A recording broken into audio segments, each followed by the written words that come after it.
Olá! Hoje a gente vai decodificar um tema que mexe com todo mundo: a riqueza. Mas olha, vamos fazer isso de um jeito um pouco diferente. Vamos olhar para o que está por trás do dinheiro, lá no nosso próprio código interno. Então, o que realmente impede alguém de enriquecer? É uma pergunta que a gente precisa encarar, porque, para a maioria das pessoas, existe um obstáculo invisível, sabe? Algo que simplesmente impede o avanço, não importa o quanto se esforce.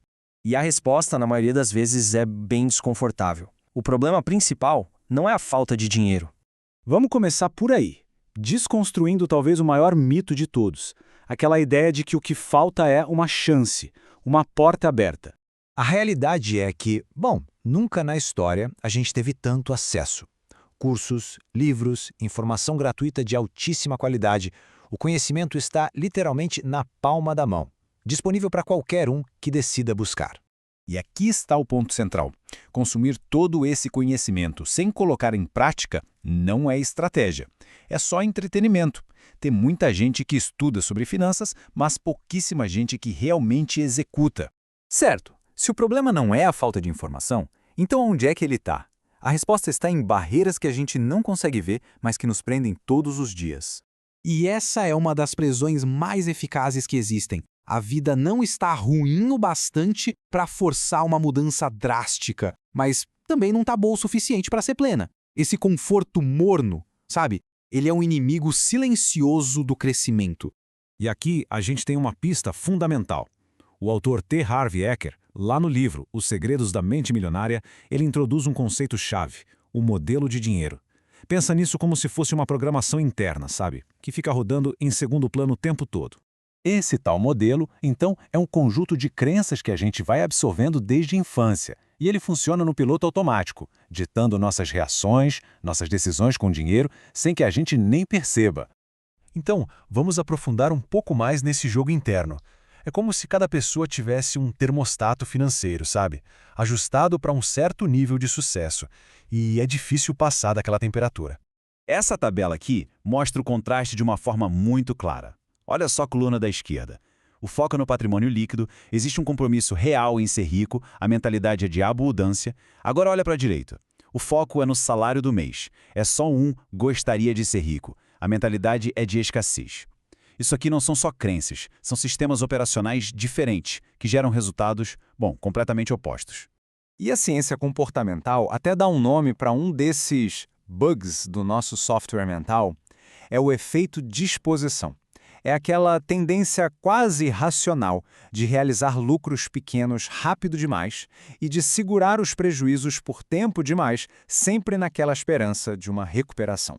Mas por que isso acontece? Por causa da aversão à perda. A dor de perder R$ 100 é sentida com o dobro da intensidade da alegria de ganhar esses mesmos R$ 100. Nosso cérebro está programado para evitar a dor, mesmo que isso signifique tomar decisões financeiras ruins no processo.